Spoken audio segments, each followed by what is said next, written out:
En juillet 2013, Lily Brennan, 19 ans, quitta la ferme familiale de fraises du comté de Millbrook pour livrer des fruits rouges frais au marché fermier, vêtue de sa robe d'été jaune préférée ornée de petites fleurs. Elle ne rentra jamais.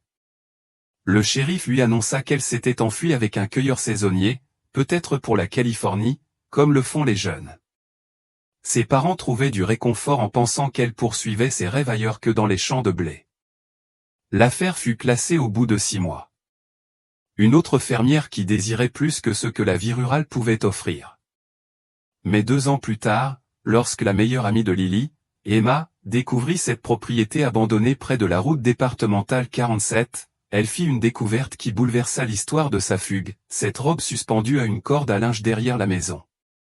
De tailles différentes, d'années de vieillissement différentes, tous issus de filles de ferme disparues dans 3 comtés. Le jaune aux petites fleurs était un lys. Ce qu'Emma trouva ensuite dans cette cave à légumes allait révéler que cette fille n'avait pas fui pour poursuivre leurs rêves. Ils avaient été vendus comme du bétail par quelqu'un à qui l'on faisait confiance dans toutes les fermes du comté depuis 20 ans. Emma Watts n'avait pas prévu de s'arrêter chez les Hendricks. Elle revenait de livrer du miel au marché fermier, le même itinéraire qu'elle empruntait depuis des années, lorsqu'elle aperçut la corde à linge. Depuis la route, ce n'était qu'un éclair de couleur à travers les arbres. Mais quelque chose la poussa à freiner. C'était peut-être le jaune. Cette nuance de jaune particulière qui lui serrait l'estomac avant que son cerveau ne rattrape le temps perdu. Le chemin de gravier était envahi par la végétation. Des branches raclaient les flancs de son camion.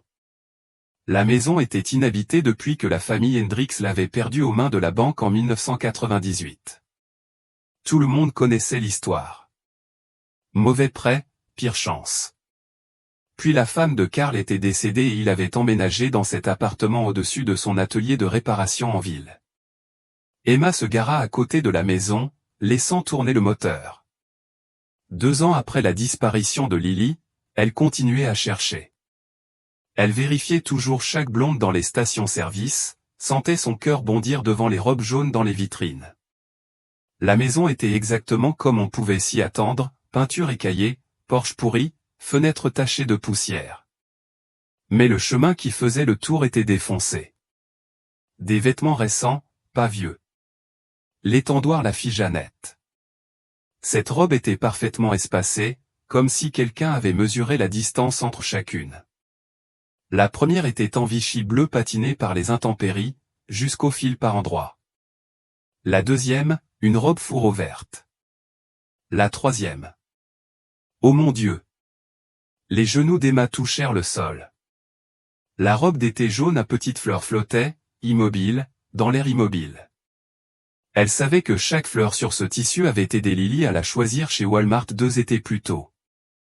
C'est parfait pour le marché, avait dit Lily en se retournant devant le miroir de la cabine d'essayage. Saint mais mignon. Ses mains tremblaient lorsqu'elle sortit son téléphone. Tyler a répondu à la première sonnerie. Même, ça va, Tyler? Sa voix était étranglée. L'ancien Hendricks, près de la route départementale 47. Il faut que tu viennes tout de suite.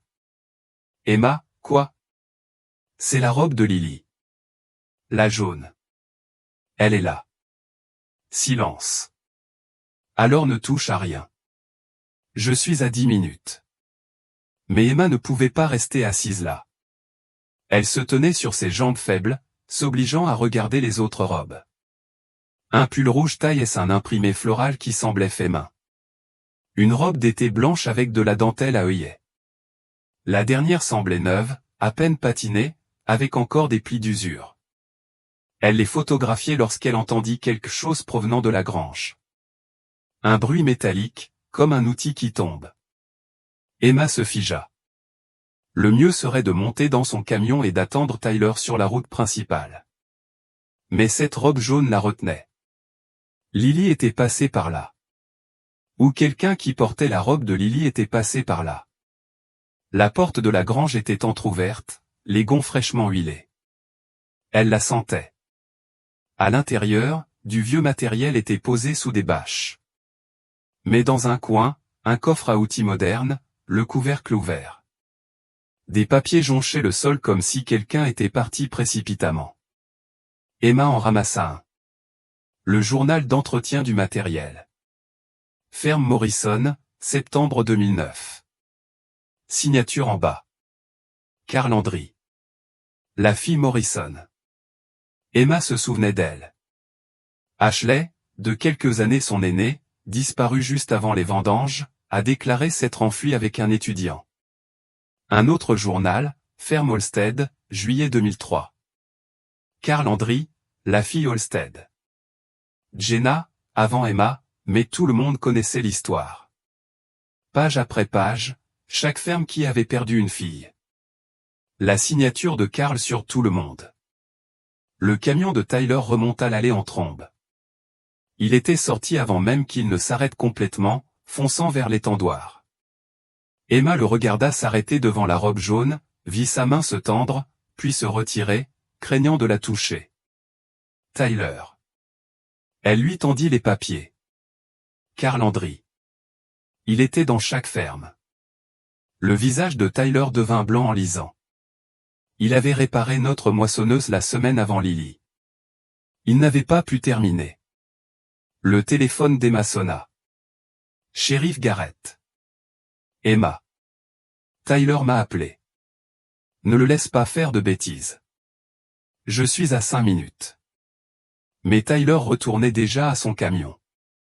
Tyler, non. Garrett a dit d'attendre. Carl est à la ferme Brennan aujourd'hui.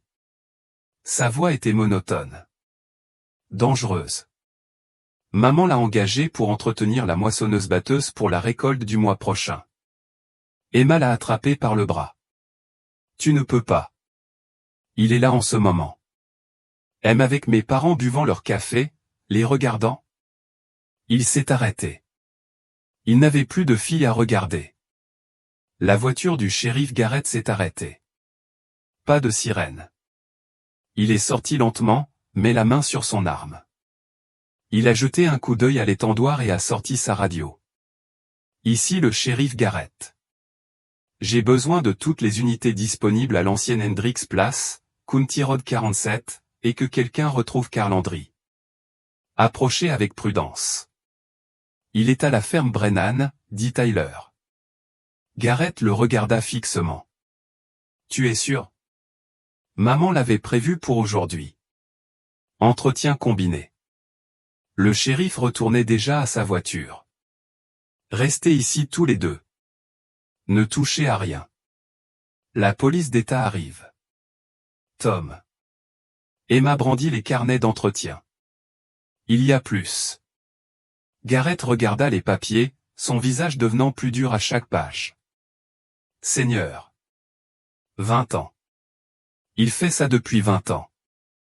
Après le départ de Garrett, Emma et Tyler restèrent silencieux près de l'étendoir. Le soleil baissait, dessinant de longues ombres. La robe jaune flottait légèrement dans une brise qu'Emma ne ressentait pas. Elle adorait cette robe, dit doucement Emma. Je sais. Elle l'avait portée ce matin-là. Elle disait que ça la faisait se sentir belle. Les poings de Tyler se refermaient sur lui. S'il la blessait. Tyler. Emma lui toucha le bras. Regardez les robes. Vraiment? Regardez. Il l'a fait. Cette robe, de taille différente, d'âge différent. Cette fille, dit Emma. Mais combien ont fugué au fil des ans? Combien avons-nous simplement accepté leur disparition? Tyler sortit son téléphone et commença à fouiller dans les archives des journaux locaux. Morrison, 2009. Il commençait tout juste à vouloir se tenir debout, s'agrippant aux meubles. Je revenais d'un court séjour à Guadalajara et je jouais avec lui dans le salon quand c'est arrivé. Il a glissé et s'est cogné le front contre le coin de la table basse. C'était le chaos total. Remedio a crié si fort que les voisins ont accouru. Nous l'avons emmené à l'hôpital et, Dieu merci, ce n'était pas grave, juste une petite coupure qui a nécessité 3 points de suture.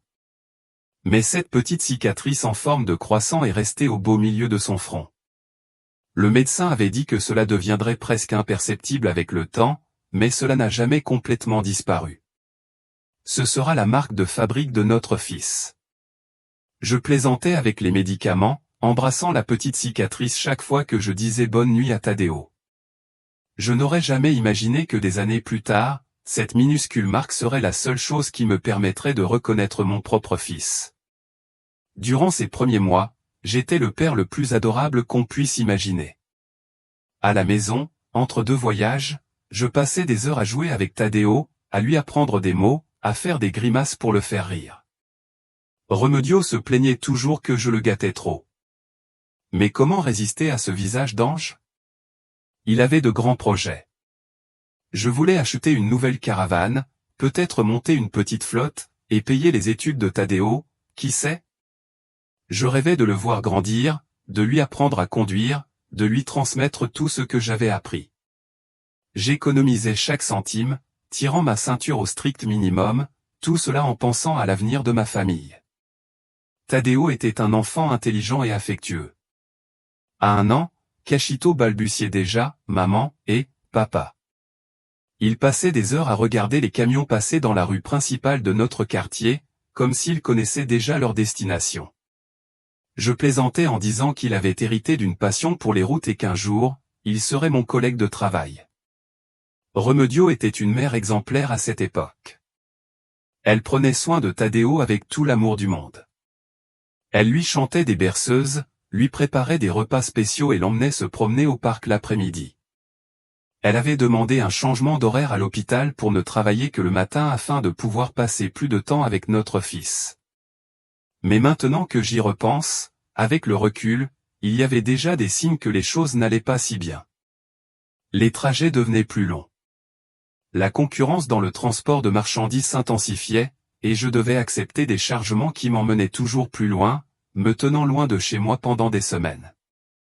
Remedio commença à se plaindre de sa solitude. « Athanasio, tu passes plus de temps sur la route qu'ici avec nous », me dit-elle en tenant Tadeo dans ses bras et en regardant par la fenêtre. « Ce garçon te connaît à peine. À ton retour, il regrette même le premier jour. » Ces mots me blessèrent, mais j'essayais de lui expliquer que tout cela était pour eux, pour notre avenir. Mon amour, ce n'est que pour un temps. J'aurai bientôt un meilleur camion pour récupérer mes marchandises plus près de chez moi. Je pense à vous deux dans tous mes gestes. En décembre 1997, j'ai pris une photo que je garderai à jamais. Tadeo était assis sur mes genoux dans la cabine de la remorque, avec son sourire édenté pointant les boutons du tableau de bord. La cicatrice sur son front était clairement visible, déjà bien cicatrisée, ce qui lui donnait un aspect unique et particulier. Remedio a pris la photo avec un appareil jetable, et une fois développée, j'en ai fait faire plusieurs copies pour l'emporter pendant le voyage et apaiser l'envie de la voir, ai-je expliqué en collant une sur le tableau de bord du camion et en glissant les autres dans mon portefeuille. Je n'aurais jamais imaginé que ce serait l'une des dernières photos que je prendrais avec mon fils en famille complète, que ces images deviendraient mon seul lien avec Tadeo pendant les 24 prochaines années, que je regarderais cette cicatrice des milliers de fois, mémorisant chaque détail, chaque trait de son petit visage. Attendant le jour où je pourrais le reconnaître à nouveau, si j'avais su ce qui allait arriver, si j'avais pu prévoir la tempête qui approchait de notre famille apparemment parfaite, j'aurais pris des décisions différentes. J'aurais passé moins de temps sur la route, prêté plus d'attention aux signes d'abandon de Remedio. Mais la vie ne nous donne pas une seconde chance de bien faire les choses du premier coup. Ce que j'ignorais, c'est que c'étaient les derniers instants de paix de ma vie, que dans quelques mois tout s'écroulerait comme un château de cartes, et que je me lancerais dans un voyage de 24 ans pour retrouver ce que j'avais perdu. Et vous, qu'en pensez-vous? Pensez-vous qu'un père devrait sacrifier du temps avec sa famille pour lui offrir un avenir meilleur? Laissez-moi vos commentaires. J'aimerais savoir ce que vous pensez de cette situation. L'année 1998 a commencé avec un regain d'espoir. Tadeo fêtait ses 1 an, commençait à faire ses premiers pas hésitants à la maison, et j'avais obtenu un meilleur contrat avec une entreprise de Guadalajara qui promettait des tarifs de transport plus réguliers et une meilleure rémunération. Je me souviens très bien du 15 janvier 1998, jour de mon départ pour un voyage qui ne devait durer que 5 jours. Tadeo était à la grille de la maison, agrippé au barreau, agitant sa petite main potelée tandis que je démarrais l'international. Remedio était à ses côtés, mais son sourire semblait forcé, distant. « Prends bien soin de ta mère pour moi, elle va sortir, champion !» ai-je crié par la fenêtre, et Tadeo a laissé échapper ce délicieux petit rire qui me faisait toujours fondre. C'était la dernière fois que j'entendais sa voix de bébé. Pendant ce voyage, quelque chose d'étrange s'est produit. D'habitude, Remedio m'appelait tous les jours au péage pour savoir comment était la route, si je mangeais bien, mais cette fois-là, les jours passèrent sans un seul appel. Quand j'ai essayé d'appeler, personne n'a répondu. Le 3e jour, j'ai réussi à parler à notre voisine, Doña Esperanza, une septuagénaire qui s'occupait toujours de Tadeo quand Remedio devait sortir. Atanasio, mon fils, n'a vu ni Remedio ni le garçon depuis 2 jours. La maison est toujours fermée à clé, lumières éteintes. C'était étrange, mais je pensais qu'elle était peut-être allée rendre visite à sa famille. Un frisson me parcourut l'échine. La famille de Remedio vivait à Colima, à environ 2 heures de route, mais elle me prévenait toujours de ses visites. J'essayais de me calmer, pensant qu'il s'agissait peut-être d'une visite surprise, d'une urgence familiale dont elle n'avait pas pu me parler. En arrivant à la maison le 20 janvier, j'ai trouvé la porte fermée à clé et un silence assourdissant. J'ai utilisé ma clé et suis entré en criant « Remedio, Tadeo, papa est là ». Mais seul l'écho de ma propre voix m'a répondu. La maison était en désordre, contrairement à la vie quotidienne d'une famille, comme si quelqu'un était parti précipitamment. Des vêtements éparpillés dans la pièce, les tiroirs ouverts, certaines affaires de Tadeo manquantes, principalement des petits vêtements et quelques jouets préférés.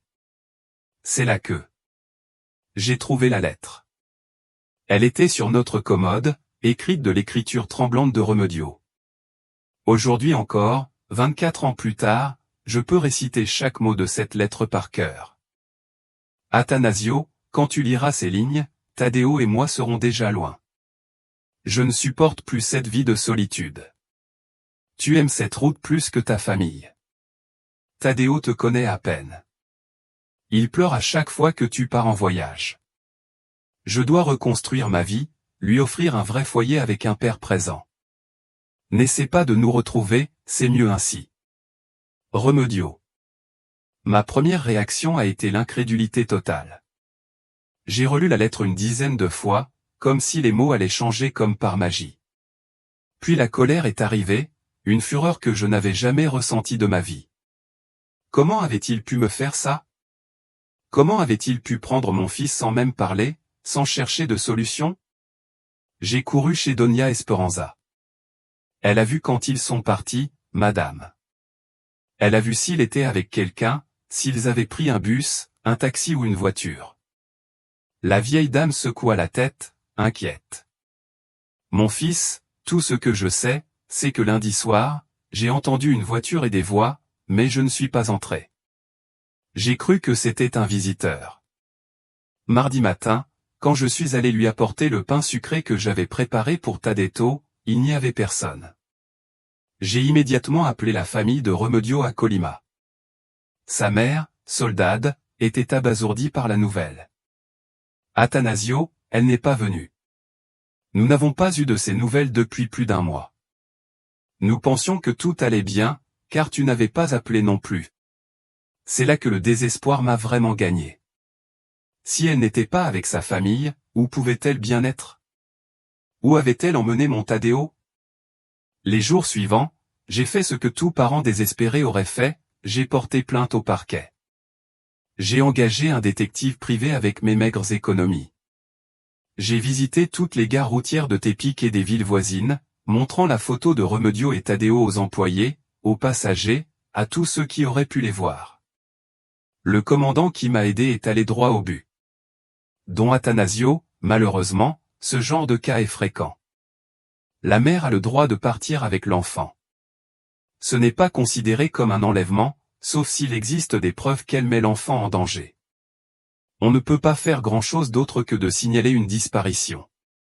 Le détective privé, un homme mince et expérimenté nommé Arnulfo Quintero, a travaillé sur l'affaire pendant 2 mois.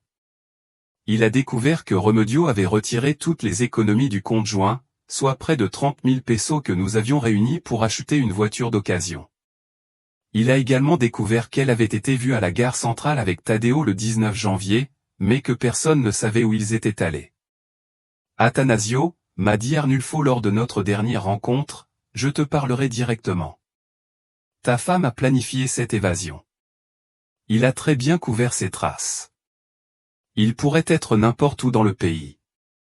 Je vais persévérer, mais il faut se préparer à l'éventualité que cela prenne beaucoup de temps. Très longtemps. Cette phrase résonnait dans ma tête tandis que j'essayais de rester sain d'esprit et de continuer à travailler. Parce que la vie ne s'arrête pas à cause de nos tragédies personnelles. J'avais une caravane à payer, des factures à régler, et maintenant, en plus, les frais de recherche de Tadeo. Mais le pire, ce n'était pas les dépenses ni les nuits blanches. Le pire, c'était de regarder cette photo sur le tableau de bord du camion, Tadeo sur mes genoux, souriant avec cette petite cicatrice sur le front, et de me demander s'il avait faim, s'il avait froid, s'il demandait où était son père, si je lui racontais des histoires avant de dormir. Il se souvenait qu'il aimait les haricots frits au fromage et détestait les carottes. Tadeo me manquait ou m'avait complètement oublié. Ces questions me torturaient jour et nuit, transformant chaque kilomètre parcouru en une prière désespérée pour les retrouver. Les 2 années suivantes furent les plus sombres de mon existence. Entre 1998 et 2000, je suis devenu une version fantomatique de l'homme que j'étais auparavant. Chaque ville que je visitais pour mon travail devenait aussi une occasion de recherche. Chaque station-service, chaque restaurant de bord de route, chaque école ou garderie que je croisais devenait un lieu d'investigation. J'ai développé une routine obsessionnelle que je suivais scrupuleusement. J'arrivais dans une nouvelle ville, je déchargeais ma cargaison et commençais immédiatement mon pèlerinage. Toujours cette photo à la main, Tadeo sur mes genoux, avec cette cicatrice distinctive bien visible sur son front. Je la montrais aux répartiteurs, aux serveuses, aux pharmaciens, aux professeurs, à tous ceux qui croisaient mon chemin. S'il vous plaît, avez-vous vu ce garçon? Il s'appelle Tadeo. Il a une petite cicatrice sur le front. Il est avec une femme aux cheveux bouclés depuis environ 25 ans. Toujours la même question, toujours le même espoir qui vacille dans ma poitrine. En mars 1999, j'ai reçu un appel qui m'a presque fait un pincement au cœur. Il provenait d'un commandant de Mexicali, à la frontière avec les États-Unis. Don Attanasio, nous avons des informations sur une femme et un enfant correspondant à votre description. Vous pouvez venir ici. J'ai tout laissé inachevé, une livraison à Mazatlan, et j'ai roulé 12 heures d'affilée jusqu'à Mexicali. J'avais la tête qui bouillonnait d'impatience. Les aurais-je enfin trouvés? Ai-je murmuré en regardant la photo collée sur le tableau de bord. J'y suis presque, Tadeo. Papa n'a jamais cessé de te chercher. Arrivé au commissariat, l'agent m'a conduit dans une pièce où se trouvait une femme aux cheveux bouclés et un enfant d'environ 2 ans. L'espace d'une fraction de seconde, mon cœur fit un bond, mais lorsque la femme se retourna, je vis que ce n'était pas Remedio. Et quand je regardai le garçon, bien qu'il fût du même âge que Tadeo, il n'avait pas de cicatrice sur le front et ses traits étaient complètement différents. Excusez-moi pour la balade à Vald, Don Attanasio, dit le commandant, voyant ma déception. Mais nous ne pouvions pas laisser passer cette opportunité. La description correspondait parfaitement. Je suis rentré chez moi dévasté, mais quelque chose avait changé en moi après ce faux espoir. La déception était si profonde que j'ai compris qu'il me fallait être plus systématique et plus intelligent dans mes recherches. C'est alors que j'ai pris une décision qui allait complètement changer ma vie pour les années à venir. J'ai vendu ma maison de Tepic, cette petite maison pleine de souvenirs où Tadeo a fait ses premiers pas, où je l'ai entendu jouer dans le jardin. Avec l'argent de la vente, j'ai acheté une meilleure caravane et j'ai décidé que ma nouvelle maison serait l'autoroute. Si Remedio et Tadeo étaient quelque part au Mexique, je les trouverais en train de parcourir tout le pays. J'ai commencé à accepter du fret pour les destinations les plus diverses, privilégiant toujours les itinéraires qui me mèneraient vers des régions que je n'avais pas encore explorées, le nord, le centre, le sud. Ma carte du Mexique s'est remplie de marqueurs rouges, surlignant chaque ville où j'avais montré la photo de Tadeo. Je parie que même pas 1% d'entre vous qui regarderez cette vidéo l'apprécieront, je me trompe presque. Aimez cette histoire dès maintenant si vous la comprenez vraiment. Essayez de me faire taire. En août 1999, un rapport m'a conduit à Irapuato.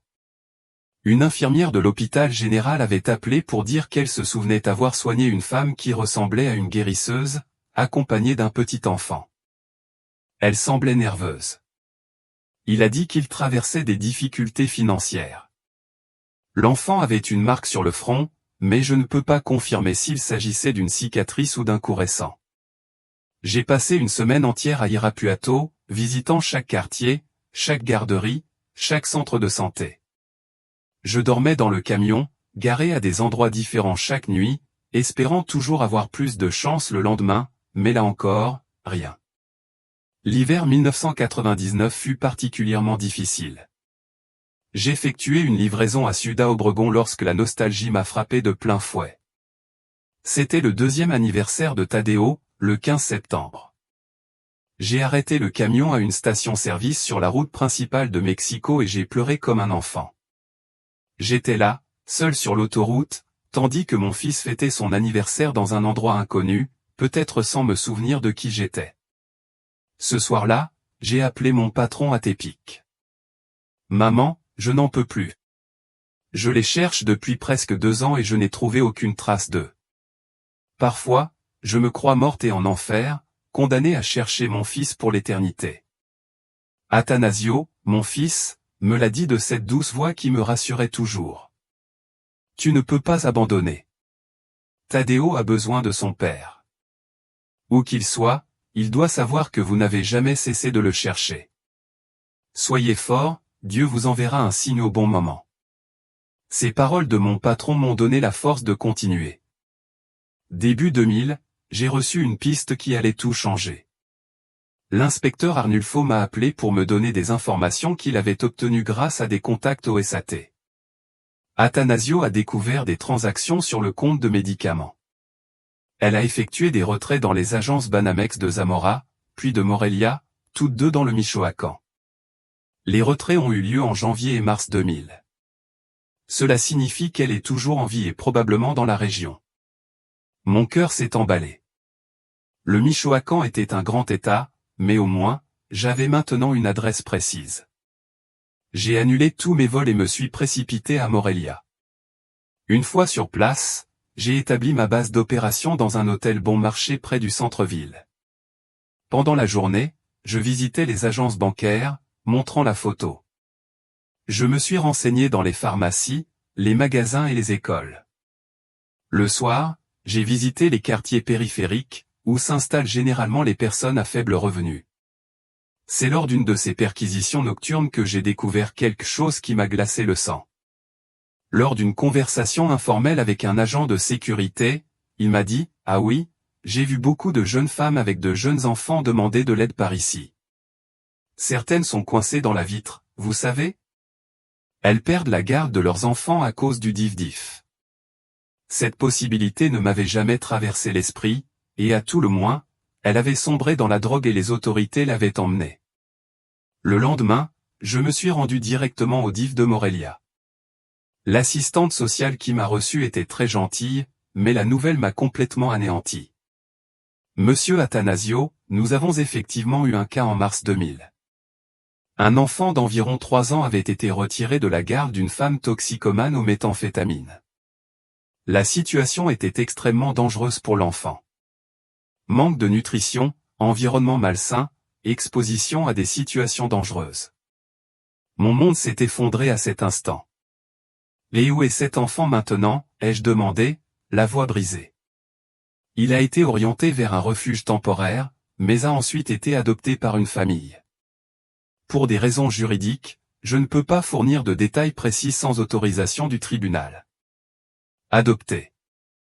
Mon Tadeo avait été adopté par des inconnus, car je n'avais pas réussi à le retrouver à temps.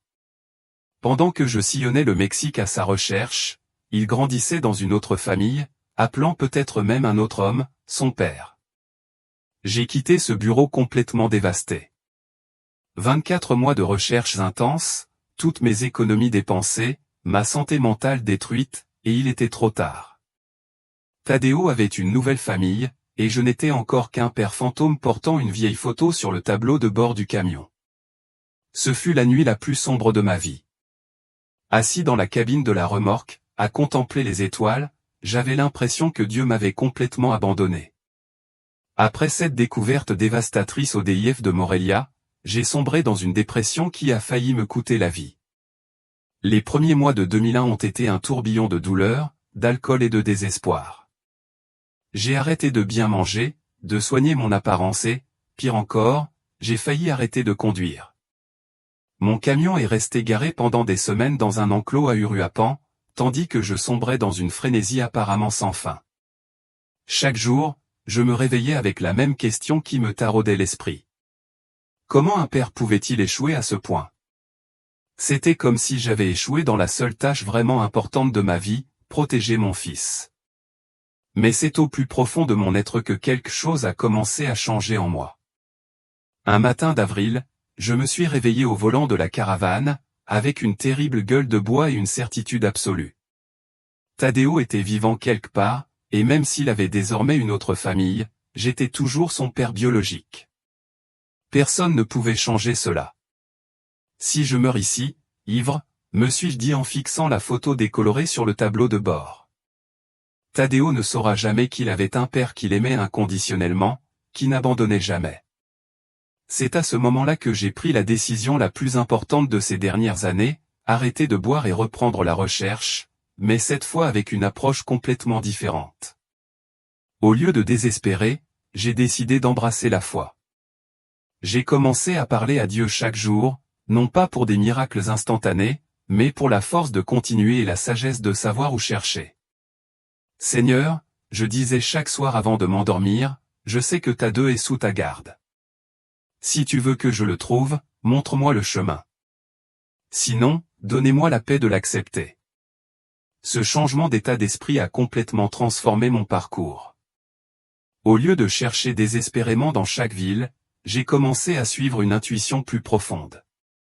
J'ai commencé à accepter des voyages qui m'emmenaient vers des endroits précis, toujours avec le sentiment d'être guidé par quelque chose de plus grand que moi.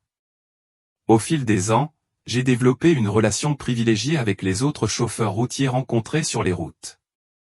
J'ai raconté mon histoire à des centaines d'entre eux, et nombre d'entre eux sont devenus mes yeux et mes oreilles à travers le Mexique.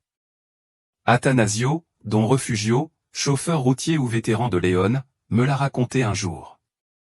Votre histoire m'a profondément touché. Chaque fois que je m'arrête à une station-service ou dans un garage, je cherche des hommes portant cette cicatrice sur le front que vous décrivez. Ce réseau informel de routiers est devenu ma plus grande force dans la recherche de Tadeo. Nous étions comme une famille dispersée sur les routes mexicaines, tous unis par le même objectif, réunir un père et son fils disparus. En 2005, 7 ans après la disparition, quelque chose d'intéressant a commencé à se produire. J'ai commencé à faire des rêves très vivants à propos de Tadeo. Dans mes rêves, je n'étais plus le bébé de la photo, mais un grand garçon, toujours occupé à réparer des moteurs, des objets cassés. Je me réveillais de ces rêves avec une étrange sensation, comme s'il s'agissait de messages divins me montrant comment mon fils grandissait.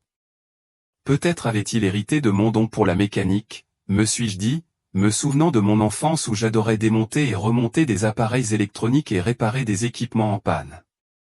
Cette intuition m'a poussé à fréquenter les garages de chaque ville que je visitais, à discuter avec les propriétaires et à leur demander s'ils connaissaient de jeunes apprentis avec une cicatrice sur le front.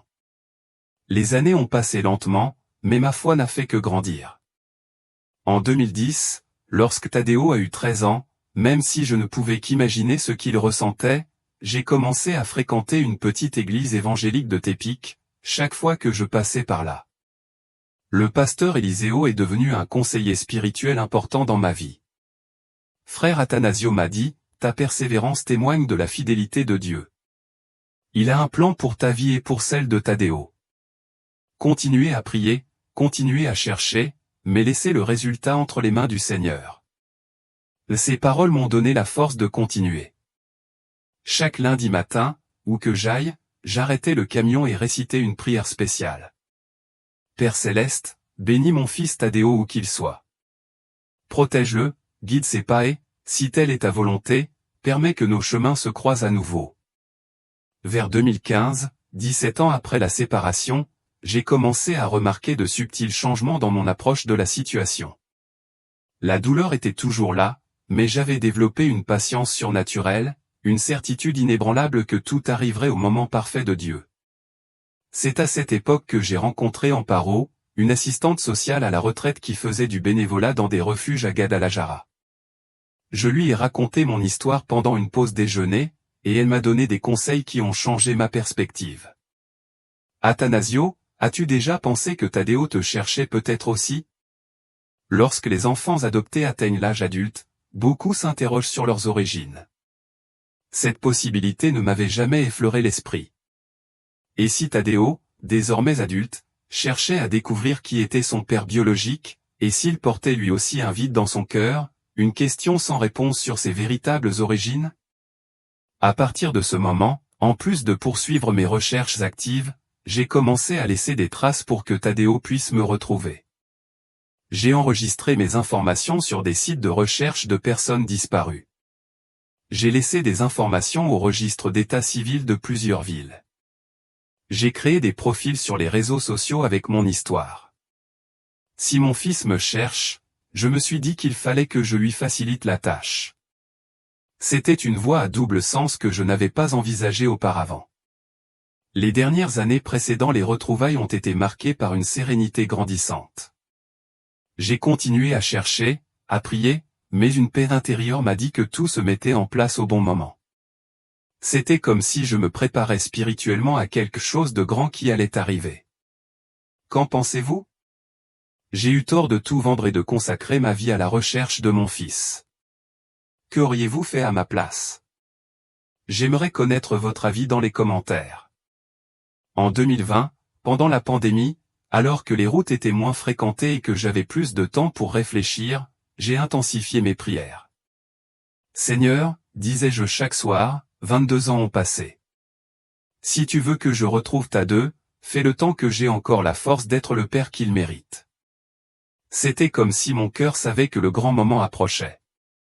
Dans les semaines précédant mars 2022, j'ai éprouvé un étrange sentiment, une inquiétude profonde qui m'a poussé à changer d'itinéraire sans explication logique, acceptant du fret vers des régions que je ne fréquentais pas habituellement.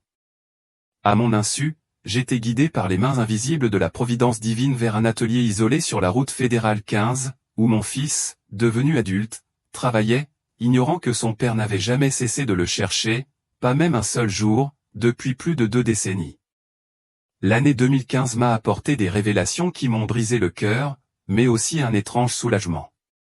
Grâce aux contacts que j'avais noués au fil des ans aux travailleurs sociaux, policiers, autres chauffeurs routiers, j'ai finalement réussi à découvrir ce qui était arrivé à Remedio après notre séparation. L'information m'est parvenue par l'intermédiaire d'une infirmière nommée Patricia, qui travaillait dans un centre de réadaptation à Zamora. Elle avait entendu mon histoire par un ami chauffeur routier et avait décidé de me retrouver. Don Athanasio m'a dit lors d'un appel téléphonique que cela changerait ma compréhension de tout ce qui s'était passé. Je crois connaître la mère de son fils. Patricia m'a raconté que Remedio était hospitalisé à la clinique depuis plus de 10 ans, depuis 2003. Son addiction à la méthamphétamine avait complètement anéanti sa personnalité, la rendant méconnaissable. Elle est arrivée ici dans un état déplorable, m'a gentiment expliqué l'infirmière, mal nourrie, souffrant de divers problèmes de santé et complètement perdue mentalement. Les premières années, elle pleurait sans cesse un garçon nommé Tadeo. J'ai eu un pincement au cœur en entendant cela. Même au plus profond de sa dépendance, Remedio pensait encore à notre fils. Et maintenant, comment va-t-il? Le demandai-je, redoutant déjà la réponse. Malheureusement, Don Athanasio n'a plus la capacité cognitive de vivre seul. Une consommation prolongée de drogue a causé des lésions cérébrales irréversibles. Elle a des moments de lucidité, mais la plupart du temps, elle ne se reconnaît même pas. C'est une situation très triste. Cette même semaine, je me suis rendu à Zamora pour la voir. Rien n'aurait pu me préparer à cette rencontre. La femme assise dans son fauteuil roulant, le regard perdu dans le vide, ne ressemblait guère à la dynamique Remedio que j'avais connue. Ses cheveux, autrefois bouclés et brillants, étaient gris et sans vie. Son visage, marqué par la souffrance et la drogue, semblait avoir vieilli de 30 ans. Remedio, ai-je appelé doucement en m'approchant d'elle. Elle a levé les yeux, mais je n'y ai vu aucune reconnaissance, juste un regard vide, comme si elle me voyait à travers moi. C'est moi, Athanasio. Tu te souviens de Taddeo? Pendant quelques secondes, quelque chose a semblé s'allumer dans ses yeux. Taddeo murmura, mon bébé, où est mon bébé? Puis, comme une flamme vite éteinte, il reprit son état d'absence. La psychologue de la clinique, le docteur Marina, m'expliqua toute la situation. D'après les rapports dont nous disposons, Remedio a touché le fond vers 2000. Elle vivait dans les rues de Morelia avec l'enfant, dans des conditions inhumaines. C'est alors que le DIF est intervenu et leur a retiré Taddeo. Où est-il finalement arrivé? J'ai demandé, sachant que c'était l'information la plus importante. Au départ, il avait été placé dans un refuge de Morelia. Mais une famille de Magdalena de Quino s'est montrée intéressée par son adoption. C'étaient des gens travailleurs, propriétaires d'un petit garage automobile. L'affaire a été close en 2003, alors que le garçon avait environ 6 ans. Mon cœur a bondi. Un atelier de mécanique était exactement ce dont j'avais tant rêvé. Taddeo a grandi au milieu des outils et des moteurs, développant des compétences manuelles. Connaissez-vous le nom de cette famille? Pour des raisons juridiques, je ne peux pas fournir d'informations précises, mais je peux dire que c'étaient des gens exemplaires. Nous avons suivi l'affaire pendant plusieurs années grâce aux rapports sociaux, et le garçon s'est très bien développé. Il a été élevé avec amour et affection. J'ai quitté cette clinique avec des sentiments mitigés. D'un côté, j'étais dévasté de voir Remedio dans cet état. La femme qui m'avait aimé et qui était la mère de mon fils était pratiquement morte. De l'autre, j'éprouvais un immense soulagement à l'idée que Taddeo avait été sauvé de cette terrible situation et élevé par des personnes bienveillantes. Sur le chemin du retour, je me suis arrêté dans une église de Zamora et j'ai récité une prière de gratitude. Seigneur, je ne comprends pas tes voies, mais je vois ta miséricorde dans la vie de Taddeo. Merci de l'avoir placé entre de bonnes mains alors que je ne pouvais pas le protéger. Au cours des années suivantes, je suis retourné plusieurs fois rendre visite à Remedio. Non pas parce que je m'attendais à une guérison où les médecins étaient clairs sur l'irréversibilité de son état, mais parce que je sentais que c'était mon devoir de chrétien. Je lui ai apporté des fleurs et lui ai parlé, même lorsqu'elle ne répondait pas. Je lui ai raconté ma vie et que je cherchais toujours Taddeo. Lors d'une de ces visites, quelque chose d'extraordinaire s'est produit. Je racontais à Remedio un rêve que j'avais fait, dans lequel je voyais Taddeo travailler dans un atelier, lorsqu'elle m'a soudain saisi la main avec une force surprenante. L'atelier, dit-il clairement en me regardant droit dans les yeux. Federal Highway, c'est sur la route. Après cela, il reprit son absence, mais ces mots restèrent gravés dans ma mémoire. L'infirmière Patricia, témoin de la scène, fut sous le choc. En 12 ans de travail ici, je ne l'avais jamais vu avoir un moment de lucidité aussi net. C'était comme si quelque chose de divin s'était exprimé à travers elle. Ces mots ont donné une nouvelle direction à mes recherches, tant sur la route que dans les garages. Taddeo travaillait dans un garage routier. J'ai alors concentré mes recherches sur les garages situés le long des grands axes routiers, notamment ceux qui relient le Michoacán à Sonora. De 2016 à 2021, j'ai intensifié mes visites dans les ateliers de réparation routiers. À chaque livraison dans le Nord-Ouest, je prenais le temps de m'arrêter dans chaque établissement, de discuter avec les propriétaires et d'observer les ouvriers. J'avais toujours sur moi une photo de Taddeo bébé et une image numérique que j'avais fait prendre, calculant à quoi il pourrait ressembler dans la vingtaine. Je cherche mon fils, ai-je expliqué à chaque commerçant. Il a été adopté enfant, il doit avoir environ 25 ans aujourd'hui, et je crois qu'il travaille dans un magasin. Il a une petite cicatrice sur le front, juste au milieu. Certains commerçants ont été touchés par mon histoire et ont promis de garder un œil sur lui. D'autres m'ont donné des informations sur des employés qui correspondaient partiellement à ma description, mais à chaque vérification, ce n'était pas Tadeo.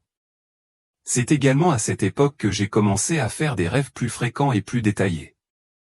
Je voyais clairement Tadeo comme un homme adulte, toujours vêtu d'une salopette tachée de graisse, travaillant sous des remorques, souriant en réparant des moteurs.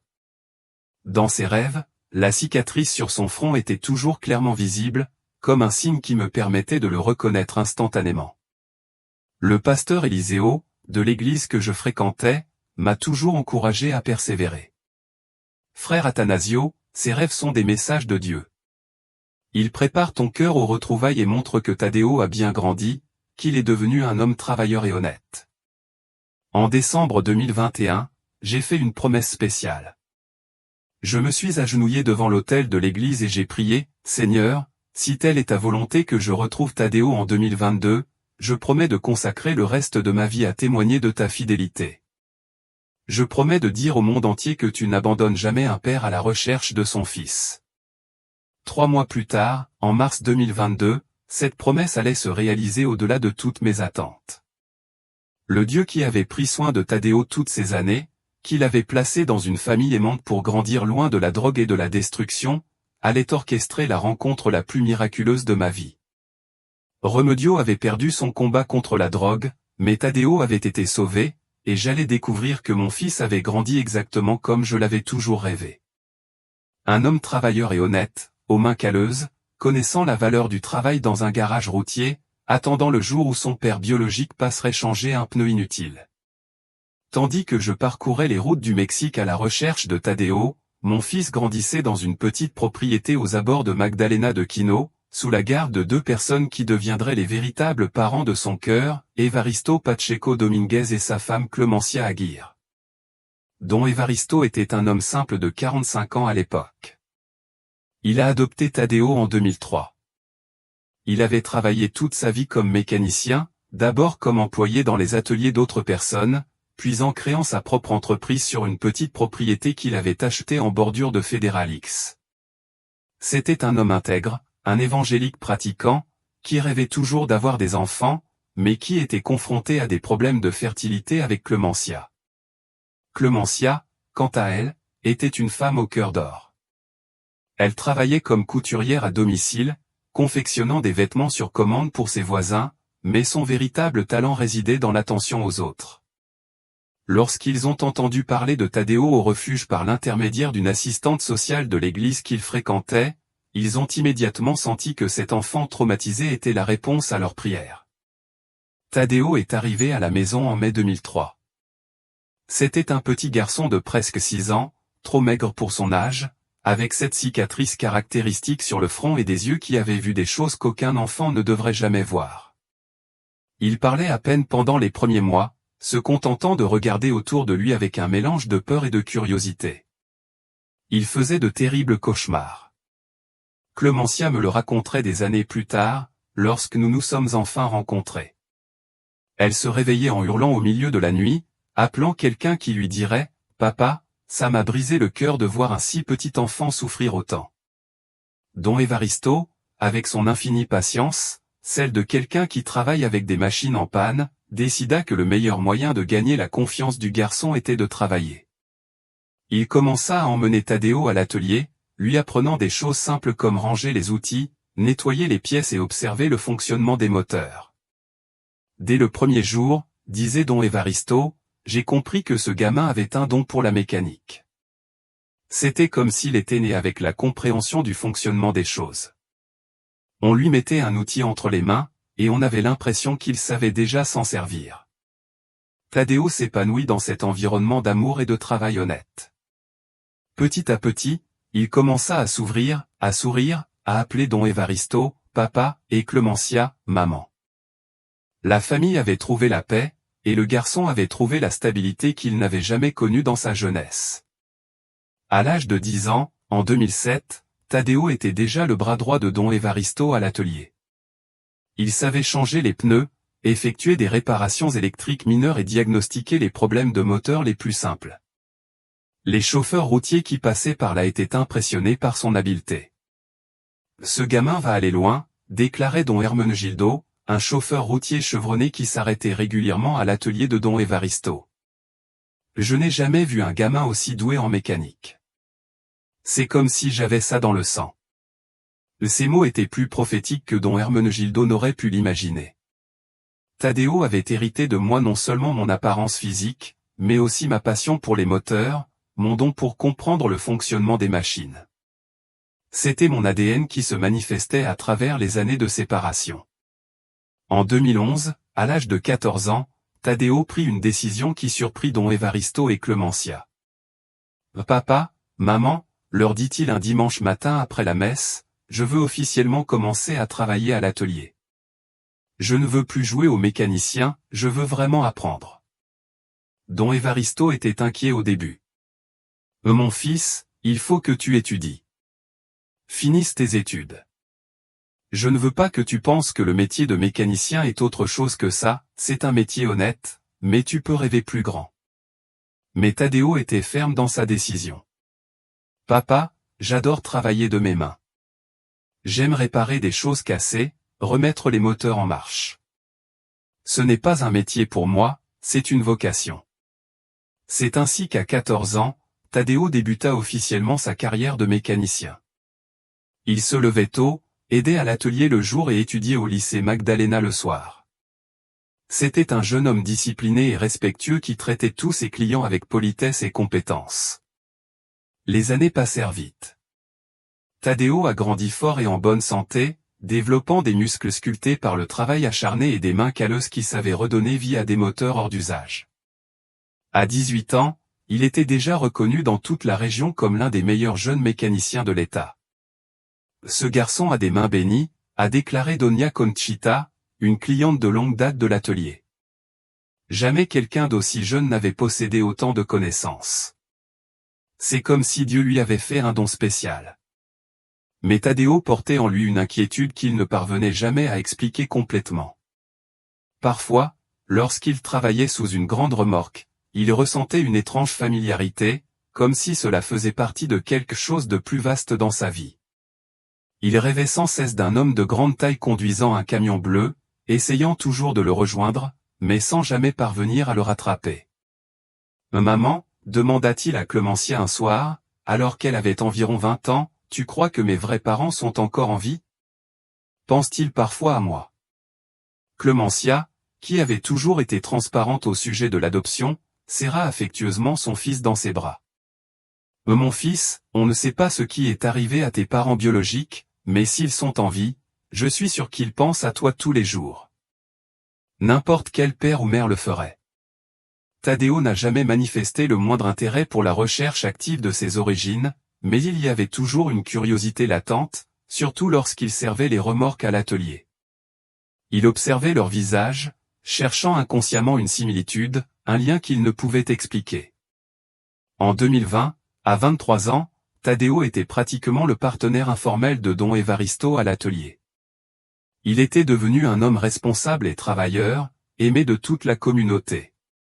Il allait fidèlement à l'église, aidait ses voisins dans le besoin et était devenu un exemple pour les autres jeunes de la région.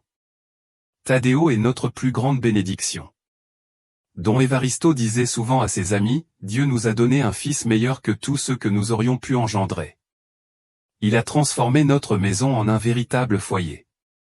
Pendant la pandémie, alors que de nombreux ateliers ont dû fermer, Taddeo a suggéré une expansion stratégique. « Papa, et si on installait un espace de soutien pour les remorques à l'avant, avec un atelier de réparation de pneus, des petites réparations et un endroit où elles peuvent se reposer ?» L'idée était brillante. L'atelier prospéra même dans les moments difficiles, et Taddeo devint une figure familière parmi les camionneurs qui empruntaient la route fédérale 15. Toujours poli, toujours prêt à aider, toujours avec ce sourire sincère qui suscitait la sympathie de tous. Début 2022, Taddeo avait 25 ans. Un homme fort et accompli, avec une barbe impeccablement taillée et cette cicatrice sur le front qui était devenue sa marque de fabrique. Les clients plaisantaient déjà. On reconnaît facilement le travail de Taddeo. Il suffit de chercher le garçon avec la cicatrice sur le front. Il l'ignorait, mais il s'apprêtait à servir le client le plus important de sa vie. Son père biologique, qui le cherchait depuis 24 ans, fut guidé par la providence divine directement vers cet atelier, emportant avec lui une photo usée d'un bébé portant la même cicatrice que Tadeo voyait chaque jour dans le miroir. Le garçon traumatisé arrivé là à 6 ans était devenu un homme. Béni, élevé avec amour par des gens que Dieu avait placés sur son chemin pour le sauver d'un destin tragique. Et maintenant, enfin, le moment était venu de découvrir d'où venait ce don naturel pour la mécanique, ces rêves étranges de camion et ce sentiment constant qu'il manquait un chapitre à son histoire. L'année 2022 a commencé différemment pour moi. Une sainte agitation régnait dans mon esprit, le sentiment constant que quelque chose de grand allait se produire. C'était comme si, après tant d'années de prière et de recherche, le ciel lui-même se manifestait pour exaucer mes prières. Janvier et février se sont écoulés selon une étrange routine. Je me suis retrouvé à changer d'itinéraire sans raison apparente, acceptant du fret qui, normalement, ne m'aurait pas intéressé pour des raisons logistiques ou économiques. C'était comme si une force invisible réorientait mes pas, préparant le terrain pour quelque chose que je ne comprenais pas encore. Durant ces semaines, j'ai intensifié mes prières comme jamais auparavant. Chaque matin, vers 4 heures, je me réveillais avec un besoin irrésistible de parler à Dieu. Je garais la caravane en lieu sûr et passais des heures à genoux dans la cabine, intercédant pour Tadeo, demandant la direction divine pour ma vie. Seigneur, je criais, les larmes aux yeux. 24 ans ont passé. Mes cheveux sont gris. Ma force n'est plus la même qu'au début de ce voyage. Si ta volonté est que je retrouve mon fils, permets le temps que j'ai encore le souffle nécessaire pour être le père qu'il mérite. Au fil des années, ma vision de ma mission a également évolué. Ma quête avait été principalement motivée par le désespoir, par l'urgence de combler le vide laissé par l'absence de Tadeo. Mais une paix surnaturelle commençait à s'emparer de mon cœur. En février, lors d'un accouchement à Hermosillo, je visitais la cathédrale de l'Assomption. Je ne suis pas catholique, mais j'ai toujours respecté toute forme de foi sincère. Là, devant cette image qui représente l'espoir pour des millions de Mexicains, j'ai prononcé une prière qui a complètement changé ma perspective. Notre-Dame de Guadalupe, ai-je murmuré humblement. La mère de mon fils s'est perdue dans la drogue et ne peut plus s'occuper de lui. Si vous êtes vraiment la mère de tous les Mexicains, intercédez pour moi. Permettez-moi de retrouver Tadeo, non seulement pour apaiser ma douleur, mais aussi pour qu'il sache qu'il a toujours eu un père qu'il aimait. J'ai quitté cette cathédrale avec une certitude inexplicable. La rencontre allait bientôt se produire. Ce n'était plus un espoir désespéré, mais la conviction sereine de quelqu'un qui avait entièrement remis la situation entre les mains de Dieu. Début mars, j'ai commencé à faire des rêves extrêmement vivants et détaillés. J'ai clairement vu Tadeo adulte, exactement comme je l'imaginais. Grand comme moi, larges épaules, mains fortes, travaillant sur des moteurs, toujours avec cette petite cicatrice visible sur le front. Dans mes rêves, il était toujours dans une boutique routière, servant les camionneurs avec politesse et compétence. Ce qui a le plus retenu mon attention dans ces rêves, c'était un détail précis, un panneau bleu avec des lettres blanches indiquant « Tale Pacheco Hijo, service 24H24 ». Je me réveillais toujours avec cette image gravée dans ma mémoire, mais je ne savais pas où avait eu lieu cet atelier ni qui était ce Pacheco. Le 10 mars 2022, un événement s'est produit qui a définitivement confirmé que Dieu préparait nos retrouvailles. J'étais en train de faire une livraison à Culiacan lorsque mon téléphone portable a sonné. C'était le pasteur Eliseo de l'église de Tepic. Frère Athanasio. Sa voix était pleine d'enthousiasme. J'ai rêvé de toi la nuit dernière. J'ai rêvé que tu roulais sur une autoroute de Sonora et que tu t'arrêtais dans un garage pour réparer ton camion. Là, tu as rencontré un jeune mécanicien, ton fils. Le garçon avait une marque sur le front, comme sur les photos que tu me montres toujours. Mon cœur s'est emballé. Le pasteur Eliseo n'avait jamais fait de rêve prophétique auparavant. Il avait toujours été quelqu'un de très terre à accent grave terre et de rationnel. Pasteur, vous souvenez-vous d'autres détails? Oui, Athanasio. Le magasin était situé sur une rue très fréquentée. Il y avait une enseigne bleue et le propriétaire était un homme âgé, à la peau foncée, très gentil. Dans le rêve, lorsque vous avez reconnu votre fils, vous avez tous les deux beaucoup pleuré, et j'ai eu le sentiment que Dieu était présent à ce moment-là. J'ai raccroché, la chair de poule. C'était pratiquement identique au rêve que je faisais. Deux personnes dans des villes différentes rêvant de la même chose. Pour moi, c'était la confirmation divine que le moment était arrivé. À partir de ce jour, j'ai complètement changé ma stratégie de travail, annulé tous les voyages de fret prévus vers le sud et le centre, et commencé à me concentrer exclusivement sur la région de Sonora. C'était comme si une voix intérieure me guidait. C'est ici, dans cette région, que vous le trouverez. La deuxième semaine de mars, un événement extraordinaire s'est produit sur mon trajet professionnel. J'ai reçu une offre de transport de Hermosillo à Mexicali par la route fédérale 15. Il s'agissait d'un chargement de matériaux de construction, rien de très lucratif, mais j'ai accepté immédiatement. Il y avait quelque chose dans cette route qui m'appelait avec insistance. La veille du voyage, j'ai passé la nuit en prière.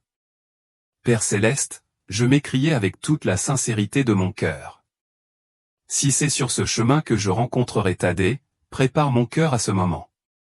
Donne-moi la sagesse de savoir comment aborder la situation, comment révéler qui je suis sans l'effrayer. Ce matin-là, j'ai fait le rêve le plus clair de tous. Je me voyais debout devant le garage avec le panneau bleu, en train de parler à Thaddéo. Dans ce rêve, quand je lui ai montré les vieilles photos, il s'est ému et m'a dit, « J'ai toujours su que mon père me cherchait. » Je me suis réveillé les larmes aux yeux, avec une certitude absolue. Ce serait le jour J. Le matin du 15 mars 2022, j'ai quitté Hermosillo pour Mexicali. Le soleil brillait, la circulation était fluide et je ressentais une joie inexplicable. J'ai chanté des louanges tout au long du voyage, remerciant d'avance pour la bénédiction que j'allais recevoir. Vers midi, alors que je traversais la région de Magdalena de Quino, j'ai ressenti le besoin grandissant de m'arrêter quelque part. Ce n'était ni la faim, ni la fatigue, ni un besoin physiologique, c'était quelque chose de bien plus profond, une force qui semblait éloigner mon volant de la route principale. C'est le moment, me suis-je dit. Après 24 ans de recherche, le moment était venu pour Dieu d'exaucer mes prières. J'ai vu un panneau plus loin, Atelier Pacheco et Fils, service 24h24, exactement comme je l'avais rêvé. Exactement comme le pasteur Éliseo l'avait décrit. Mon cœur s'est mis à battre si fort que j'ai cru qu'il allait exploser. J'ai garé le camion et je suis sorti en tremblant. C'était comme si toute ma vie avait convergé vers ce moment. 24 ans de recherche, des milliers de kilomètres parcourus, des centaines d'ateliers visités, et enfin, je me tenais devant l'endroit où travaillait mon fils. « Oh mon Dieu !» murmurai-je doucement avant de me diriger vers l'atelier. « Merci de ne jamais m'avoir abandonné. Merci d'avoir pris soin de Thaddéo toutes ces années. Merci pour ce miracle qui se produit. » Ce fut le moment le plus important de ma vie, et je savais que rien ne serait plus comme avant cet après-midi. Le père que j'avais inlassablement cherché était sur le point de trouver le fils élevé avec amour par ceux que Dieu avait placés sur son chemin. Ce fut un miracle qui, après 24 ans de préparation, atteignit enfin son apogée divine. Je marchais lentement vers l'entrée de l'atelier, chaque pas résonnant comme les battements de mon cœur. L'odeur particulière d'huile et de graisse m'enveloppait, me rappelant ma jeunesse, lorsque je travaillais comme constructeur de moteurs avant de devenir chauffeur routier. L'atelier était exactement comme je l'avais imaginé dans mes rêves, un hangar spacieux au sol en ciment taché par des années de travail, des outils rangés sur des tables, des pneus empilés dans les coins, et le bruit réconfortant des clés à choc et des compresseurs en marche. Don Evaristo s'approcha avec un sourire accueillant, s'essuyant les mains sur un chiffon sale. C'était un homme de taille moyenne, aux cheveux gris, et l'air assuré de quelqu'un qui a passé sa vie à travailler honnêtement. « Bonjour, chauffeur de camion. Comment pouvons-nous vous aider ?»« Bonjour, Don Evaristo, répondis-je en essayant de contrôler le tremblement de ma voix. J'ai l'impression qu'un des pneus arrière se comporte bizarrement. Pourriez-vous me surveiller? Il acquiesça aussitôt. Bien sûr, Tadeo, cria-t-il vers le fond du garage. Viens aider cet homme avec les pneus de la remorque. Tadeo, le nom que j'avais répété 1 million de fois dans mes prières, le nom gravé dans mon cœur depuis 24 ans, résonnait dans le hangar comme un chant céleste. C'est alors qu'il est apparu. Il a rampé hors d'un camion où il travaillait, s'est lentement relevé et, lorsqu'il a tourné son visage vers moi, j'ai eu l'impression qu'un éclair m'avait frappé la poitrine. C'était lui. C'était mon Tadeo, aussi grand que je l'imaginais, environ 80 ans. De larges épaules, façonnées par le travail physique, des cheveux noirs un peu ébouriffés et une barbe mal rasée qui lui donnaient une allure virile et mature. Mais ce qui m'a donné une certitude absolue, c'était cette petite cicatrice en forme de croissant au milieu de son front, exactement. Comme sur la photo que je portais depuis plus de 20 ans. À votre service, monsieur, dit-il en s'approchant avec cette politesse que cultivent les gens du Nord. Sa voix était grave, mature, mais j'y ai reconnu quelque chose de familier, un écho lointain du bébé qui babillait, « Papa », dans mes bras. Pendant quelques secondes, je suis resté sans voix, à le regarder. C'était surréaliste. Je me tenais devant mon fils, le garçon que j'avais cherché aux 4 coins du Mexique, devenu un homme adulte, travailleur et responsable. 24 années de croissance qui m'avaient manqué se matérialisaient dans ce jeune homme devant moi. « Ça va, monsieur ?» demanda Tadeo, remarquant mon agitation. « Vous êtes un peu pâle. »« Je vais bien. »« Oui », balbutiai-je, essayant de me calmer. « C'est juste que vous me semblez quelqu'un de très spécial. » Tadeo sourit. Ce sourire sincère qui illuminait son visage. « Ah, c'est ce qui arrive. On dit qu'on a tous un sosie, non ?» Nous marchâmes ensemble jusqu'à l'arrière de mon camion. Il a commencé à examiner les pneus avec une compétence professionnelle, s'agenouillant pour vérifier la pression, à la recherche de signes d'usure. J'ai observé chacun de ses mouvements, chacun de ses gestes, cherchant des indices qui pourraient être liés à mon héritage génétique. « Vos pneus sont en excellent état », a-t-il dit en se levant et en s'essuyant les mains. Je n'ai constaté aucun problème. C'était peut-être juste son empreinte ou une irrégularité de la chaussée qui lui faisait sentir la différence en conduisant. C'était mon signal. Je ne pouvais plus repousser l'heure de vérité. « Tadeo », commençai-je lentement. « Puis-je te poser une question personnelle ?» Il me regarda avec curiosité. « Bien sûr, je te l'ai demandé. Tu as été adopté enfant. » Son expression changea aussitôt. Une pointe de surprise passa dans son regard, suivie d'une méfiance naturelle. « Pourquoi veux-tu savoir ça ?» J'ai sorti mon portefeuille de ma poche, les mains tremblantes. « Parce que depuis 24 ans, je recherche un garçon nommé Tadeo Mendoza Solozano, disparu alors qu'il avait un peu plus d'1 an. Un garçon qui avait une petite cicatrice sur le front, exactement comme la tienne. » Tadeo resta figé, comme foudroyé. Ses yeux se fixèrent sur le portefeuille que je tenais. Puis ils revinrent à mon visage, puis à la cicatrice que je pointais sur mon front, à l'endroit même où se trouvait la sienne. « Ce n'est pas vrai », murmura-t-il d'une voix à moitié rauque. J'ouvris mon portefeuille et sortis délicatement la plus vieille photo, celle que j'avais prise en décembre 1997. L'image était jaunie par le temps, mais toujours parfaitement nette. Un bébé souriant sur mes genoux, dans la cabine d'une caravane, avec une petite cicatrice en forme de croissant au milieu du front. Tadeo saisit la photo d'une main tremblante et l'examina attentivement. Je l'ai vu reconnaître sa propre cicatrice sur l'image, j'ai vu le moment précis où la réalité a commencé à prendre sens pour lui. Il a commencé cette photo, mais sa voix lui a fait défaut. Elle a été prise en décembre 1997. Je l'ai terminée. Tu n'avais que quelques mois. Ta mère, Remedio, a pris cette photo dans mon camion. Tu aimais toujours jouer avec les boutons du tableau de bord. Tadeo a levé les yeux vers moi, et à cet instant, j'ai vu des larmes y perler. Toi, tu es mon père.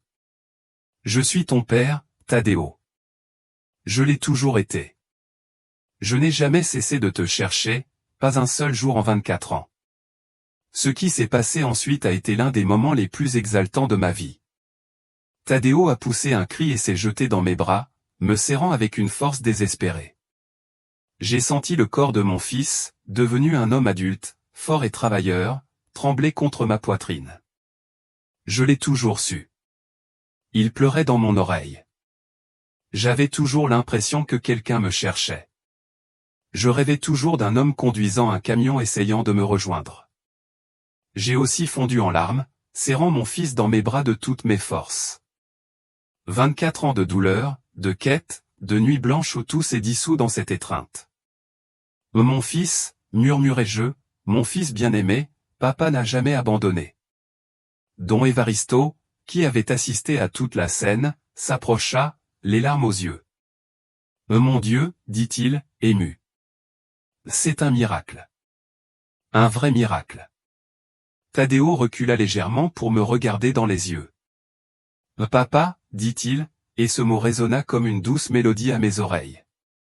Au fil des ans, lorsque j'entretenais des remords ici à l'atelier, je fixais toujours leur visage, cherchant quelque chose que je ne pouvais expliquer. Maintenant, je comprenais ce que c'était.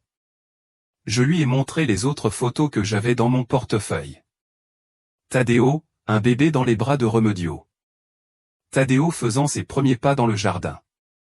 Tadeo jouant avec ses premières voitures. Chaque image lui faisait monter de nouvelles larmes aux yeux. Et ma mère, demanda-t-elle en s'essuyant le visage du revers de la main. Que lui est-il arrivé? Je pris une grande inspiration. Je savais que la question allait arriver, et j'avais une réponse honnête mais pleine d'amour prête. Ta mère. Elle s'est laissée emporter par la drogue. Tadeo. Elle a été hospitalisée pendant de nombreuses années, incapable de vivre seule, mais elle t'aimait beaucoup. Dans ses derniers instants de lucidité, elle parlait encore de toi. Tadeo hocha la tête, assimilant l'information avec maturité. Et tu m'as cherché pendant tout ce temps. Chaque jour de ma vie, j'ai répondu avec conviction. J'ai parcouru tout le pays. J'ai visité des centaines de villes, des milliers d'ateliers. J'ai montré ta photo à tous ceux qui voulaient entendre mon histoire. J'ai tellement prié que je crois avoir épuisé la patience de Dieu. J'ai plaisanté, le faisant sourire. Ça ne l'a pas épuisé, a dit Tadeo en essuyant ses dernières larmes. Au contraire, Dieu l'a amené ici aujourd'hui. J'ai senti toute la matinée que quelque chose de spécial allait se produire. Je me suis réveillé différent, avec une attente inexplicable. Nous sommes restés là à discuter pendant plus de 2 heures. Tadeo m'a raconté sa vie avec Don Evaristo et Clemencia, comment il avait grandi, aimé et pris soin de lui, sa passion pour la mécanique, les rêves étranges qu'il faisait toujours à propos de camions. Je lui ai raconté mon cheminement de recherche, comment je ne m'étais jamais remarié, comment chaque kilomètre parcouru était une prière pour le retrouver. Alors que le soleil commençait à se coucher, Tadeo me regarda d'un air sérieux. Papa, j'ai besoin que tu saches quelque chose de très important. Dis-moi, mon fils. Don Evaristo et Doña Clemencia sont aussi mes parents. Ils m'ont sauvé, m'ont élevé, m'ont appris à être un homme. Je te veux dans ma vie, mais je n'oublierai jamais ce qu'ils ont fait pour moi. J'ai souri, ressentant une immense fierté pour la sagesse et la gratitude de mon fils Tadeo. Ce sont des anges que Dieu a placés sur ton chemin quand je n'ai pas pu te protéger. Je n'éprouve que de la gratitude pour eux. Ils ont fait le travail que j'aurais dû faire. Et ainsi, par un après-midi ensoleillé de mars 2022, dans un atelier isolé sur la route fédérale 15, Dieu a enfin exaucé une prière qui durait depuis 24 ans. Mon fils avait été retrouvé, non plus comme le bébé que j'avais perdu, mais comme l'homme merveilleux qu'il était devenu entre les mains de personnes qui savaient l'aimer en mon absence. Les semaines qui ont suivi notre première rencontre ont été un tourbillon d'émotions contradictoires. Tadeo m'avait donné son numéro de téléphone. Et nous avons convenu que je reviendrai le vendredi suivant pour en parler davantage. J'ai quitté cet atelier en flottant comme si mes pieds ne touchaient plus terre. Une quête de 24 ans était terminée. J'avais du mal à me concentrer sur mon travail toute la semaine. J'ai effectué la livraison à Mexicali en mode pilote automatique, repensant constamment à ce moment magique où j'ai serré mon fils dans mes bras pour la première fois depuis si longtemps. J'ai appelé le pasteur Eliseo pour lui parler du miracle, et il a pleuré avec moi au téléphone. Ma frère Athanasio, m'a-t-il dit avec émotion, c'est la preuve vivante que Dieu n'abandonne jamais un père qui cherche son fils. Votre persévérance a été récompensée. Vendredi venu, il était aussi anxieux qu'un adolescent à son premier rendez-vous. J'ai acheté quelques affaires pour Tadeo. De bons outils, une nouvelle salopette, des produits d'hygiène, sans savoir quoi offrir à mon fils que je venais de retrouver. À mon arrivée à l'atelier, Tadeo m'a accueilli avec un sourire plus timide que la première fois. J'ai réalisé qu'il était lui aussi en train de gérer cette situation inattendue. Don Evaristo et Clemencia étaient présents, et Clemencia avait préparé un repas spécial pour l'occasion. Clemencia était une petite femme aux cheveux gris attachés en chignon et au regard bienveillant qu'on reconnaît immédiatement chez une vraie mère. Lorsqu'elle m'a vu, elle s'est approchée de moi, les larmes aux yeux. Athanasio me serra dans ses bras avec une affection maternelle. Merci de ne jamais avoir abandonné notre Tadeo. Il a toujours su que quelqu'un de spécial le cherchait. Nous nous sommes tous assis autour de la table dans la maison simple derrière l'atelier. C'était une demeure modeste, mais pleine d'amour, avec des photos de Tadeo à différents âges éparpillées au mur. J'ai vu mon fils grandir à travers ces images. Premier jour d'école, remise de diplôme, anniversaire, réussite professionnelle. Toute une vie que j'avais manquée, mais qui avait été remplie par ces personnes merveilleuses. Athanasio, Don Evaristo, a commencé à servir le barbecue que j'avais préparé. Je veux qu'il sache que Tadeo a toujours été un fils exemplaire, il ne nous a jamais causé de problème et a toujours été un homme responsable et travailleur. Il peut être fier de l'homme qu'il est devenu. Tadeo était silencieux, observant nos échanges. Je sentais bien que quelque chose le tracassait, une tension qu'il essayait de dissimuler. Pendant le repas, il m'a posé quelques questions sur ma vie, sur ce que c'était que de grandir sans lui, sur les raisons pour lesquelles je ne m'étais jamais remarié. Je n'ai jamais trouvé personne de valable, répondis-je honnêtement. Mon cœur était trop occupé à te chercher. Après le déjeuner, Tadeo m'invita à faire le tour de la propriété. Elle s'étendait sur environ 2 hectares, avec l'atelier devant, la maison au milieu et un petit verger à l'arrière. Nous marchâmes en silence quelques minutes, jusqu'à ce qu'il s'arrête sous un mesquite touffu. « Papa, dit-il, et je remarquai qu'il choisissait ses mots avec soin. Il faut que je sois honnête avec toi. Mon estomac se serra. Dis-moi, fiston. Pendant toutes ces années, je me suis créé une image de mon père biologique. J'imaginais quelqu'un qui m'aurait abandonné parce qu'il ne voulait pas de responsabilité, ou quelqu'un qui serait mort dans un accident. Je n'aurais jamais imaginé que quelqu'un me cherchait désespérément. Il marqua une pause, regardant ses mains calleuses. Quand tu es arrivé ici la semaine dernière et que tu m'as dit la vérité, mon monde a basculé. Soudain, un chapitre de ma vie s'est ouvert à moi. Tadeo, commençai-je, mais il leva la main, me demandant de le laisser terminer. Laisse-moi tout te dire, papa. Ces derniers jours ont été très compliqués pour moi. D'un côté, je suis heureuse de t'avoir retrouvé, de savoir que j'ai toujours eu un père qui m'aimait. De l'autre, j'essaie de digérer 25 ans passés à me croire orpheline. Il s'est tourné vers moi. Tu dois comprendre que Don Evaristo et Doña Clemencia ne sont pas seulement ceux qui m'ont élevé, ils sont mes véritables parents, au sens le plus profond du terme. Ils ont été présents à chaque moment important de ma vie. J'ai ressenti une oppression dans la poitrine, mais en même temps, une compréhension totale de ce qu'ils disaient. Je comprends parfaitement, Tadeo, et je n'attends ni ne veux prendre leur place. Je sais que tu comprends, continua-t-il, mais je dois te dire clairement que je veux construire une relation avec toi, mais par respect pour la famille qui m'a accueilli, je ne peux pas simplement effacer 20 ans d'histoire.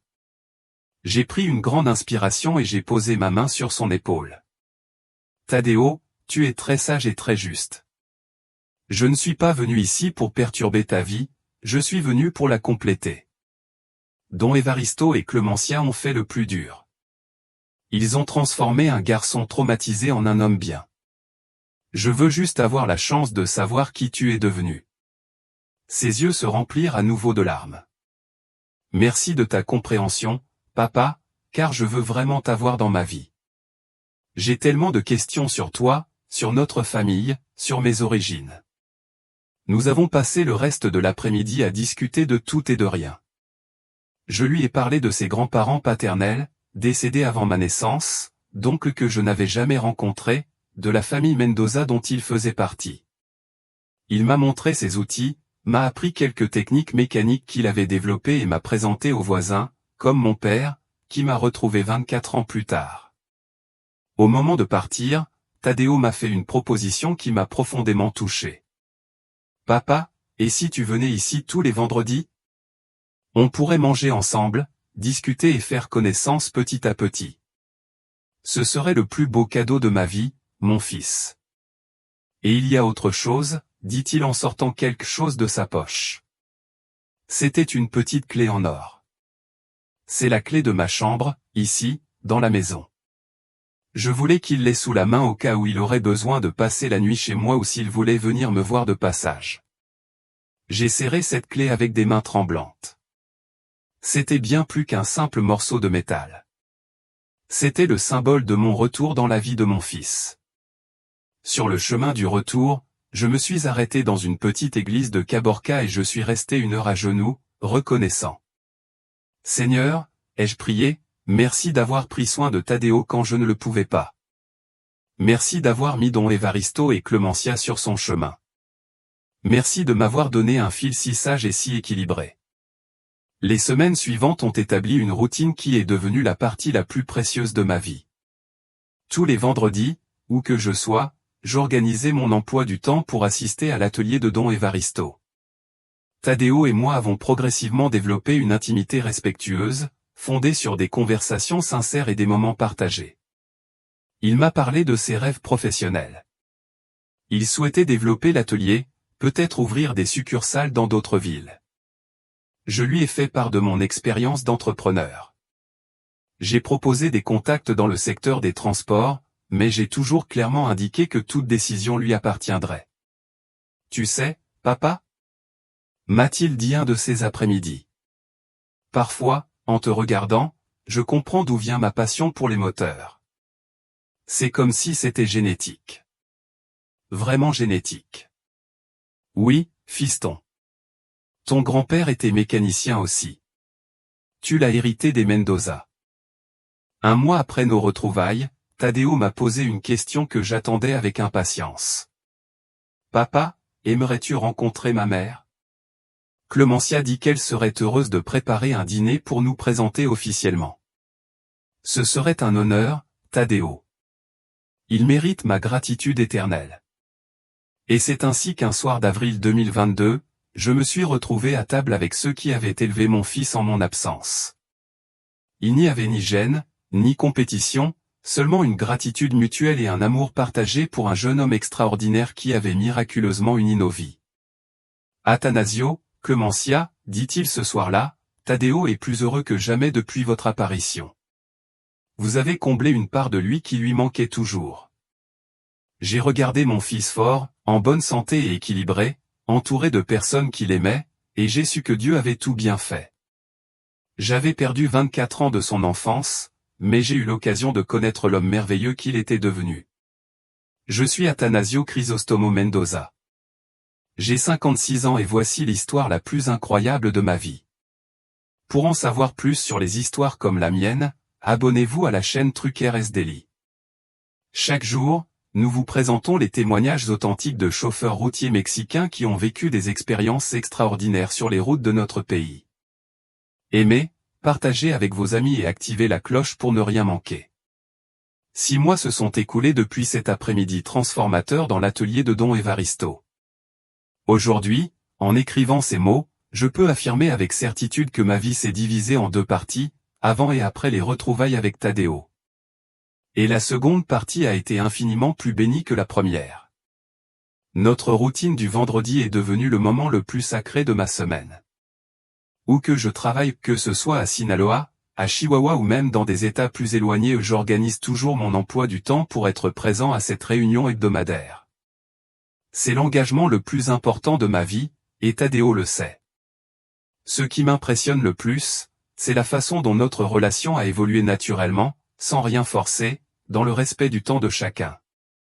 Les premiers mois, une certaine timidité régnait encore de part et d'autre.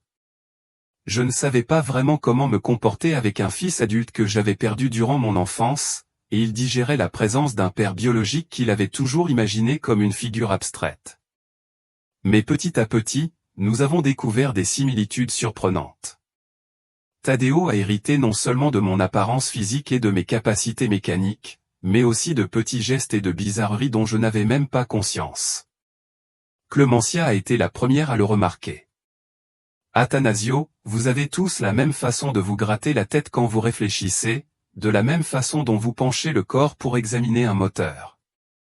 Un après-midi mémorable de juin, Tadeo s'efforçait de diagnostiquer un problème complexe sur une transmission automatique. Il avait passé des heures à essayer d'identifier la panne, visiblement frustré.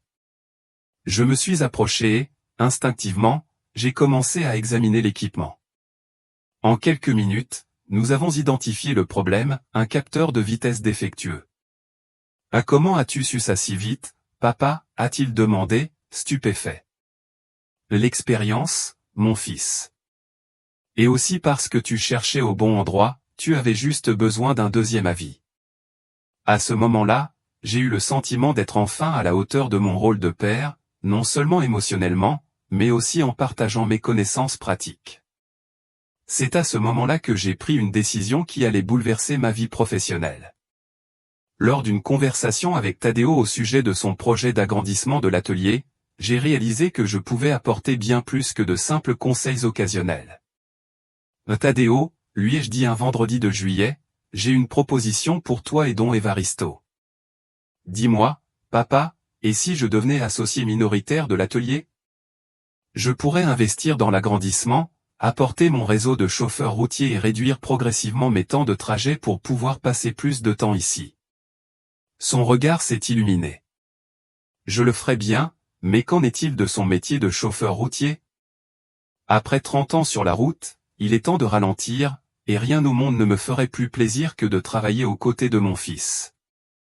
Don Evaristo, qui écoutait notre conversation, s'est approché avec un large sourire.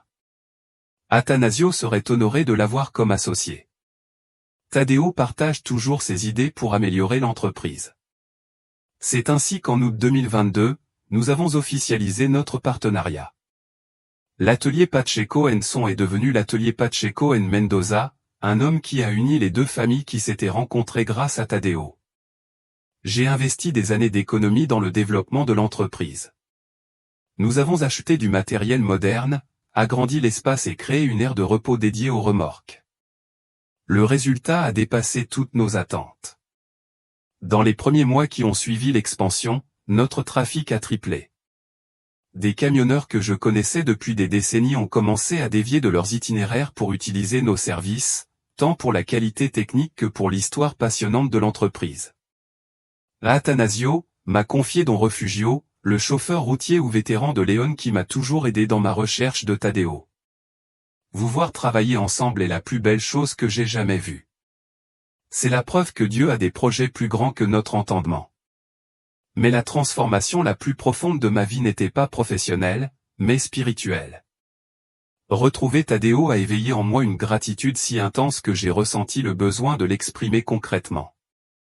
J'ai commencé à fréquenter régulièrement l'église pentecôtiste de Magdalena, celle-là même que Don Evaristo et Clémencia fréquentaient depuis des décennies. Le pasteur Jérémia, un homme sage d'une 60aine d'années, m'a accueilli chaleureusement lorsque Tadeo m'a présenté comme son père. Germano Athanasio a déclaré, « Son histoire est un témoignage vivant de la puissance de la prière et de la fidélité de Dieu. J'aimerais que vous partagiez votre témoignage avec notre congrégation. » Le premier dimanche de septembre, j'étais à la chaire de cette église simple et j'ai raconté mon histoire à plus de 200 personnes. J'ai parlé de 24 années de recherche, de la façon dont je n'ai jamais perdu la foi, du miracle des retrouvailles. À la fin de mon discours, il n'y avait pas un œil sec dans l'église. Plusieurs personnes sont venues me voir plus tard pour partager leurs histoires d'enfants perdus, de familles séparées, de prières restées sans réponse. Leur témoignage m'a redonné espoir, a déclaré Doña Francisca, une femme de 70 ans. Je n'ai pas eu de nouvelles de mon petit-fils depuis 15 ans, mais après avoir entendu son histoire, je continuerai à prier et à croire.